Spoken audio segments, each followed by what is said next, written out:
Today it's October 6th, Sunday morning, about 9:10 a.m.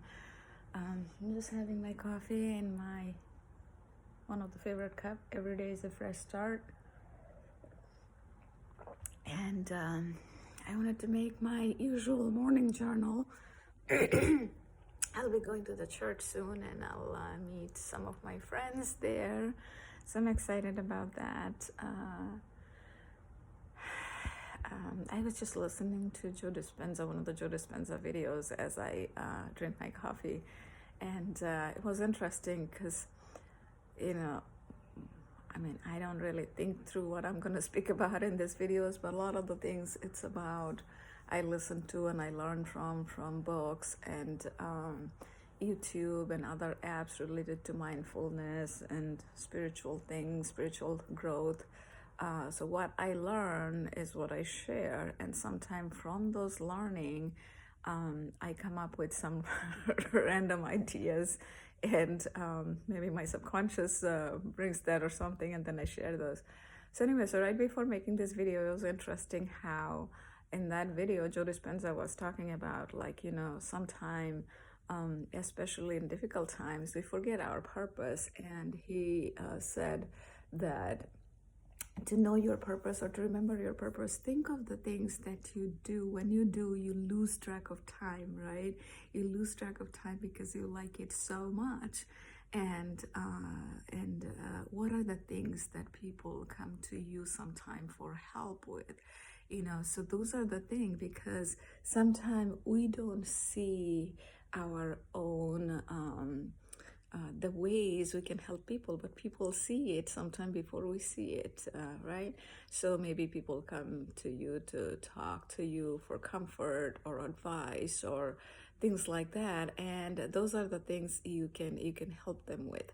So so for me, one of the book that I was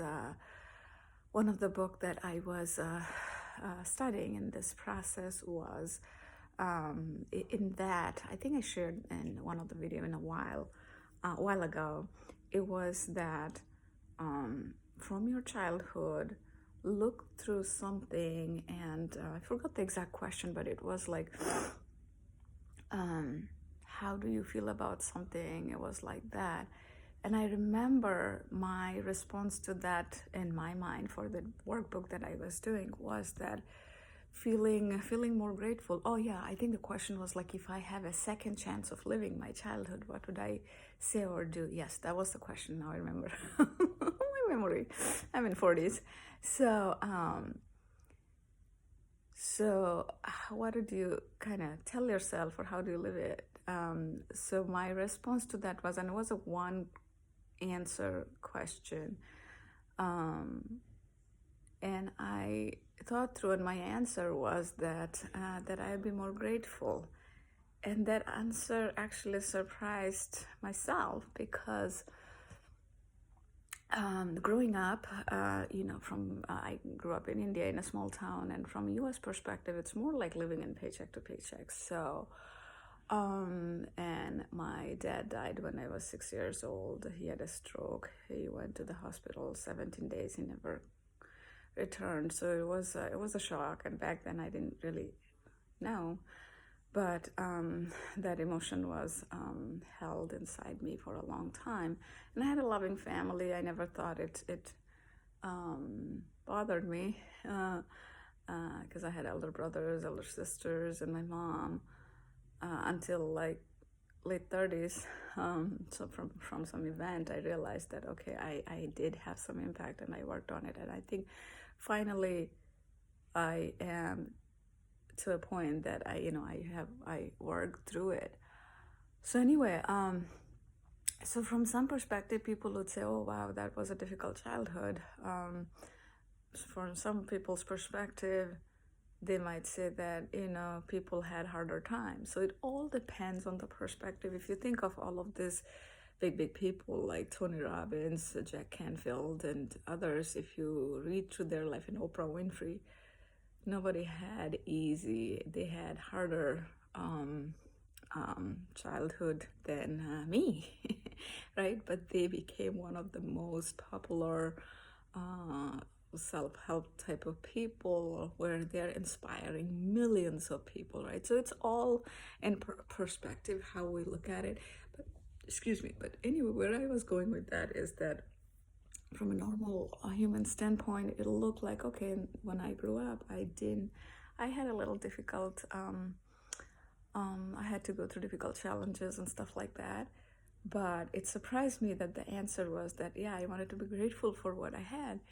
So that was good. And the conclusion in that chapter or from the book was that that is something that was from your core.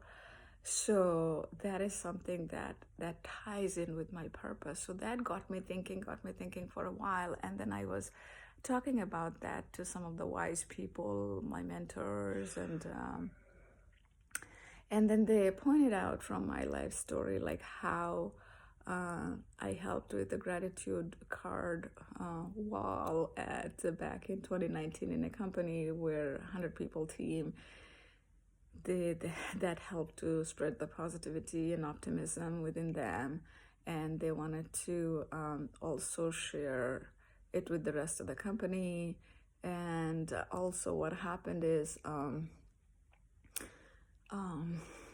other companies, I tried to do similar things. And at my home, you guys have seen in a lot of my videos, in the background of my video, I had this gratitude card. So here, so yeah, so when it comes to gratitude or the gratitude cards, it's not only about the gratitude lies in the peace, joy, love that I talk about, spreading that and feeling good about yourself. And a lot of time the feeling good about yourself comes from helping others and fulfilling the dreams of others. By fulfilling others' dreams is how you can fulfill your dream. So again, going back to the point, like sometimes we get sidetracked with what our purpose is in life, and think of those things that brings you joy,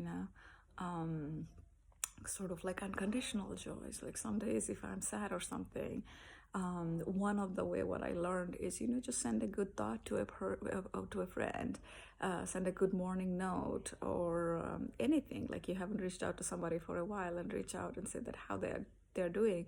That'll make them feel good, and in turn it'll make you feel good. So anyway, I'm gonna get going because I gotta soon get ready and go to the church, and maybe later in the day I might make some video. Okay, bye. I hope you guys have a wonderful Sunday and rest of the weekend if I don't see you. Anyway, I don't see you guys, but I almost feel like the people who come and watch these videos and write a comment, I almost see you guys. And somebody commented, I think her name is Rebecca, at least that's what it looks like from the comment. Thank you so much. Your comment like made my day, because I saw it this morning. I was like, oh my God, she's so nice. She posted the comment on the forgiveness video that I made a couple days ago, and that was so kind of you, Rebecca. If you see this video, thank you so much. I really appreciate it. This means so much to me. It encourages me for days when I see something like that, and even weeks, because it means a lot, because we don't know each other in person. But then when I see comments like that from people, I'm like, oh my God, this is so amazing. That is a message that another human being is saying or sharing that is resonating with you. That shows really the deeper connection that we have as human being, and especially in the United States, right, with the election and all this happening, and people's perspectives are different.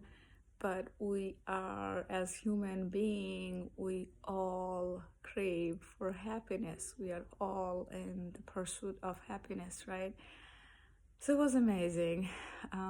Thank you. Okay.